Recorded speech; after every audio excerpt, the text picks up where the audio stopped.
Good day everyone. By the way, my name is Angelica Calayon Agyu and I am one of your speaker for today's seminar.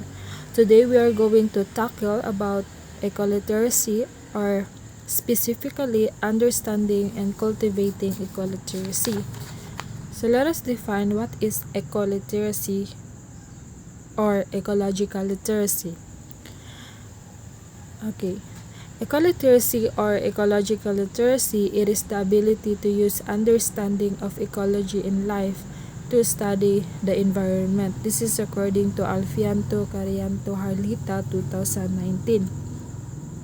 And also Wall 2017 defined ecological literacy as the ability to understand the organizations of natural system and the process that maintain the healthy functioning of living system and sustain life on earth. So ecoliteracy, it is not only understanding the ecology or the environment itself, but also it is understanding of the organizations of natural system on how they are going to process to maintain a healthy lifestyle or a sustainable life on earth.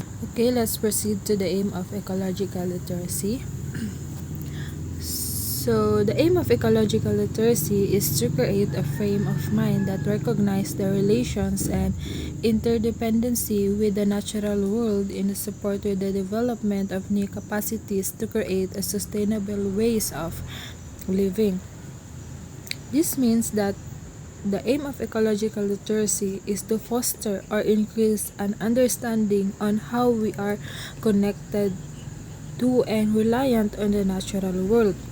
This involves developing new skills and capacities that promote sustainable living, ensuring that we can maintain and enhance our relationship with the environment for the future generations. Okay, according to Fritjof Capra, in the coming decades, the survival of humanity will depend on our ecological literacy. Again, when we talk about ecological literacy, it is our ability to understand the basic principles of ecology and to live accordingly. So, we as a human, according to Fritjof Capra, our survival depends on how we understand ecology, or it depends on our knowledge or skills about ecology. If we have that knowledge or basic principles about how to take good care of our environment, it is not impossible that we can live our life filled with natural resources. And of course, if we filled with natural resources, we can survive. But when we destroy our natural resources, consequently, we cannot survive. Therefore, as a human, we need to have these skills about ecological literacy so that we have the knowledge on how to take good care of our environment and we can live accordingly.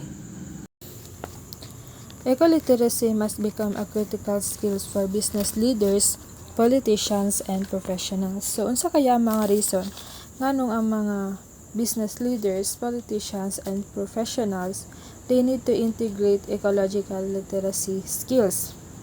First, for business leaders, they need to integrate this kind of skills for the sustainability of their business strategies and operation. They can also ensure long-term viability and success for their businesses. The next one is para makafollow sila sa mga environmental rules and regulations, since ato ang environment karon is na siya mga batas or na siya mga rules and regulation. So kung ang mga business leader is ecological literate sila, so ma-avoid nila na ma-violate ni nga mga rules and ma-avoid nila ang mga legal repercussions and fines. Next one is ma-identify o ma-mitigate po nila ang mga environmental risks nga magkaroon ng negative impact sa ilang businesses, such as resource depletion or climate change. So kung ang mga business leaders is ecological literate sila, so na sila knowledge or na sila mga strategies para malikayan nila ning resource depletions or climate change. Aside from that, they can also innovate or corporate responsibility and reduce carbon footprints. And most of all, they can support our biodiversity. By the way guys, before ko mag-continue, gusto lang ko mga og sorry sa mga inconvenience nga inyong madugog since among balay is daplin sa kalsada, so dili gyud malikayan nga madugong ninyo ang tingong sasakyanan ug dagan pud og mga animal sa mga palibot. Sorry guys, just focus on listening our discussions. To the politician, unsa kaya mga reason nganong ang mga politician kailangan nila i-integrate ang ecological literacy skills? So, the politician need to integrate the ecological literacy skills to create effective environmental policies that help them address climate change, since isa sa ilahang responsibility is mag-protect sa ato ang natural resources. These skills also help them making informed decisions, promote sustainability development, ensuring public and safety, and ultimately leading to a more sustainable and resilient society. The third one is for the professionals.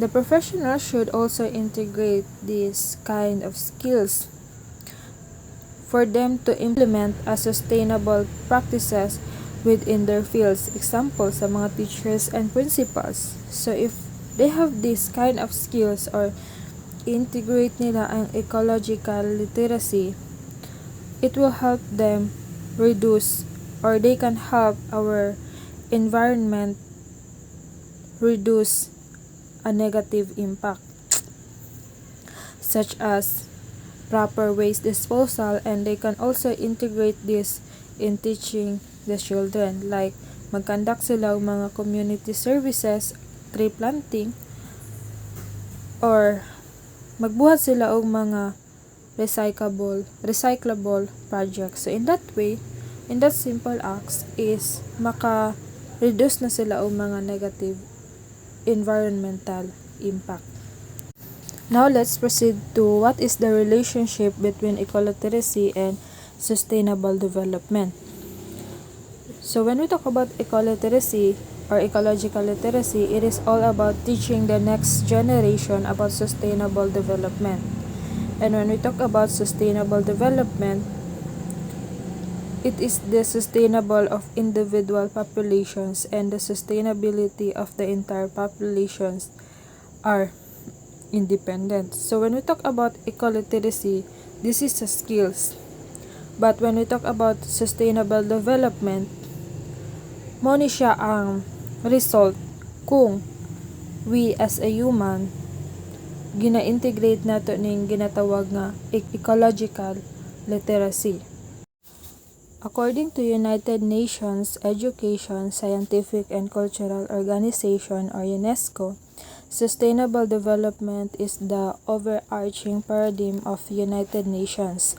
This concept of sustainable development was described by the 1987 Brundtland Commission report as development that meets the need of the present without compromising the ability of the future generations to meet their own needs. So this means that our current development and resource use should ensure that future generations have the same opportunities and resources to meet their needs. It emphasizes that balancing economic growth, environmental protection, and social well-being to create a sustainable future. The 2030 Agenda for Sustainable Development, adopted by all United Nations members in 2015, provides a shared blueprint for peace and prosperity for people and the planet, now and into the future. At its heart are the 17 Sustainable Development Goals, or CGDs, which are urgent call for action by all countries developed and developing in global partnership. So these goals encompasses a wide range of issues including poverty, inequality, climate change, environmental degradation, peace, and justice. By addressing these areas, the SDGs aim to create a sustainable, equitable, and prosperous world for all. There are 17 Sustainable Development Goals. In this topic, we only focus on SGDs that promote ecological literacy. First, the goal number 3, which is the good health and well-being. So this ensures that healthy lives and promoting the well-being for all at all ages is essential to sustainable development. So ang example ani is giving vaccination against HIV, malaria, or COVID-19. Next one is the goal number 6, which is clean water and sanitation. Clean and accessible water for all is an essential part of the world we want to live. So, since ang water, mo dyan siya ang pinaka basic needs nato as a human and we cannot live without this. Therefore, as a next generation or as a future hope of our country, we should avoid wasting our water so that we can preserve it and let our future generations experience a clean and accessible water. Next is climate action. So climate change is a global challenge that affects everyone or everywhere. So therefore, we as a human, we need to act now to stop global warming. So kailangan i-avoid na to ang mga habit nga makadaot or makakause og climate change. Next one is the goal number 14, which is life below water. So careful management of this essential global resource is a key features of sustainable future. So as a human, we should avoid throwing our plastic bags in our surroundings, and let us always keep our ocean clean so that we can maintain a sustainable environment. Then the goal number 15, which is the life on land, is sustainability, manage forests, combat desertification, stop and reverse land degradation, and stop biodiversity loss. So isa po sa mga goals sa SGDs is stop nila ang mga desertification, degradations of our environment, and biodiversity lost. Okay, now let's proceed to the 7 environmental principles. The first one is nature knows best. Okay, this is one of the most basic principle among all principles. We as a human, we have to understand nature and follow its rules. Because if we want to ensure a continuous and steady supply of resources, one must not go against natural processes. If humans cause any disruption in the cycle of nature, this can bring imbalance to our ecosystem. The next one is all forms of life are important. So each organism plays a fundamental role in our nature. It is easy to appreciate the beautiful organism like butterflies, especially if one knows their important role in pollination. The giant one like elephant, the whales, the alligators are the one we respect mixed with fear or wonder and the products they produce. But when it comes to unlovely, squirmy, and troublesome creatures, this principle is unusually overlooked. So this means that tanan nga mga living things or non-living things nga makita nato sa ato ang surrounding is they are very important. Even mga unbeautiful nga mga living things like squirmy. So una-una na to is nagadala lang sila og trouble sa ato ang creature or sa ato ang creatures. Pero wala ta kabalo, they are very useful and they are also important in our environment. The third one is everything is connected to everything else. So in an ecosystem, all biotic and abiotic components interact with each other to ensure that the system is sustained. Any intrusions from outside may cause an imbalance and collapsing of our system. And the number 4, everything changes. This means that the environment is constantly changing. Organisms are developed through time. However, with our current technology, we have affected these natural changes that this change now cause problematic events to us. Humans should rethink their relationship with the environment because what we believe that is beneficial to the environment often turn out to be catastrophic. Okay, the principle number 5 states that everything must go somewhere. So this means that everything ends up elsewhere.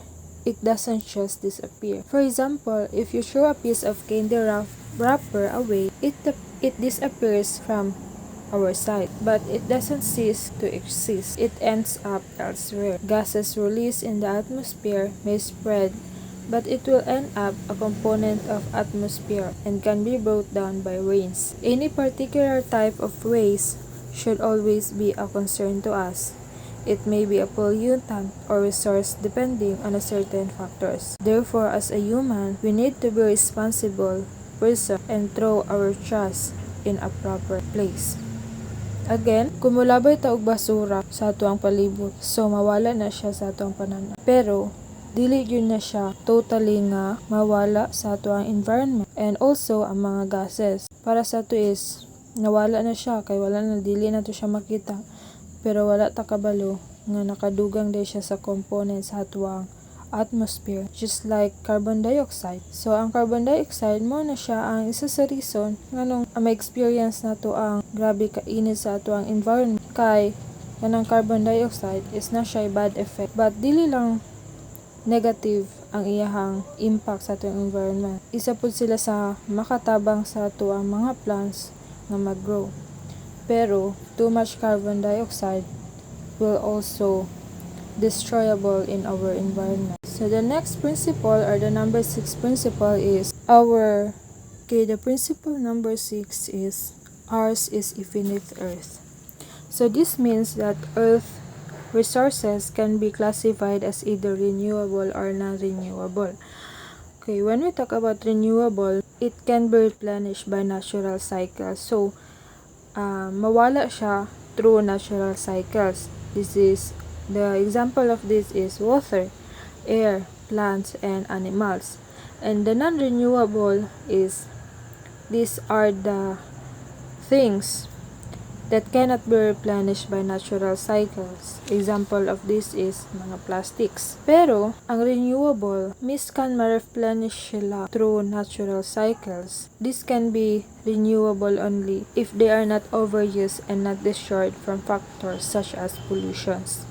For example, mga animals, diba? Ang animals is mag-cause siya or mga dead animals is mag-cause siya o carbon dioxide sa atong environment. So, kanang carbon dioxide is makatabang na siya sa atuang plants para kay mo ni siya ang isa sa food or vitamins sa plants.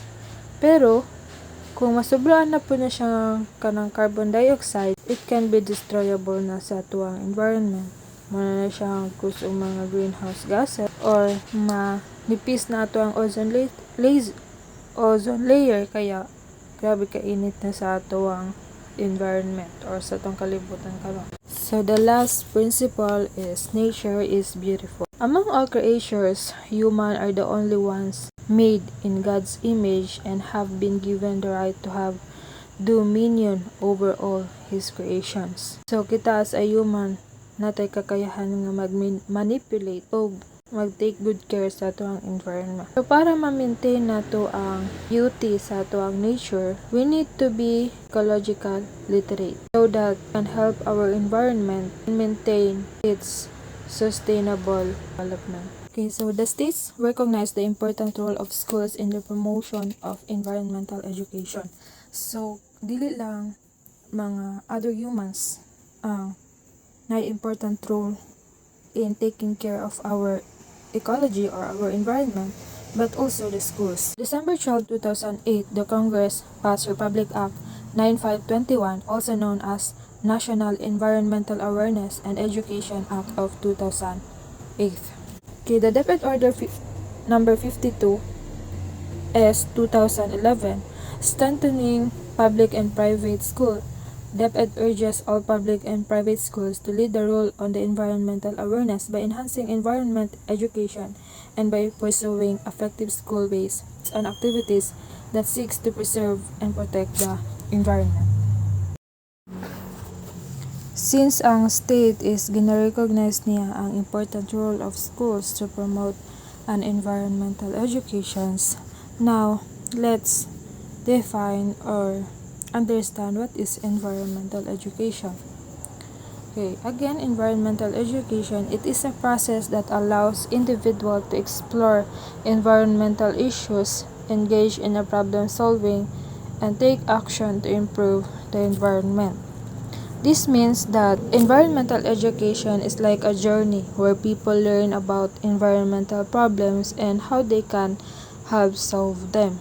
It's about exploring issues like pollutions or climate change, figuring out ways to fix them, and then actually doing something to make a positive difference. So, it's not just about learning facts, but also about taking action to protect and improve the environment around us. It could be as simple as recycling or planting trees, but every little action counts towards making the world a better place for everyone. Next one is environmental education teaches individuals how to weigh various sides of an issue through critical thinking, and it enhances their problem solving and decision making. So this means that environmental education also teaches people to how to think carefully about different sides of problem using critical thinking skills. It helps them become a better solving problems and making decisions. Instead of just accepting information without questioning it, they learn to analyze and evaluate different perspectives. This way, they can make informed choices about how to help the environment and address environmental issues. It's like sharpening a tool that helps to figure out the best way to solve problems and make good decisions that benefit the planet. So as a result of this, when people learn about environmental issues and how to think critically about them, they end up knowing a lot more about environment. They also get better at making decisions that are smart and responsible. Instead of just guessing or doing things without thinking, they understand the consequence of their action and can choose what's best for the environment.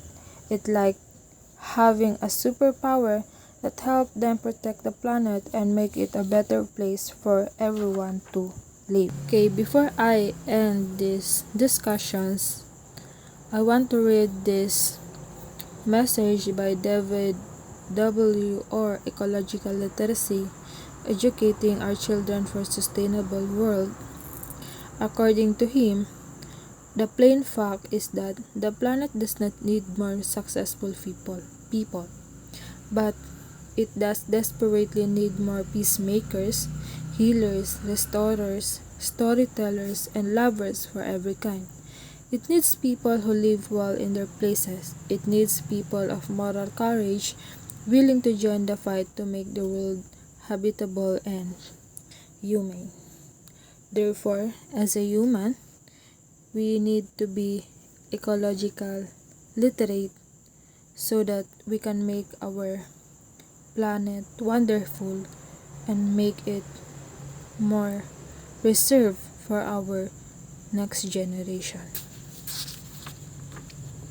I think that's could be all. Thank you for listening. I hope you learned something from our I think that's could be all. I hope you learned something from this video, and I hope you will integrate your learnings in order to make our environment more sustainable and developed. It could be all. Thank you. Have a nice day.